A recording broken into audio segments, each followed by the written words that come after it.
You might think all savings platforms work the same, but the surprising truth about Red, White, Blue Savings in 2026 is how strongly it emphasizes long-term discipline over quick rewards. If saving never seems to stick, this review matters. Red, White, Blue Savings is a digital savings platform focused on consistency and financial resilience.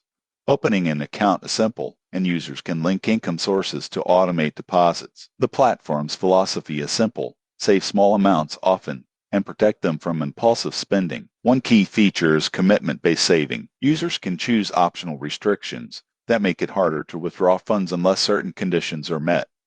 Most people get this wrong by relying on willpower alone, but Red, White, Blue builds discipline directly into the system. The app also offers savings milestones, rewarding users with small bonuses or higher yield tiers when goals are met. For example, reaching a 3-month emergency fund unlocks improved interest rates. You won't believe how motivating this can be for users who previously struggled to save at all. However, Red, White, Blue Savings is not built for frequent withdrawals or daily spending. There's no checking account or payment features, which reinforces its purpose, but limits flexibility. Red, White, Blue Savings is ideal for people who want to build a safety net and avoid touching their savings too easily. In conclusion, Red, White, Blue Savings in 2026 is still worth it for users who want structure, discipline, and steady progress. If you are serious about protecting your future, this platform delivers. Subscribe for more practical financial reviews.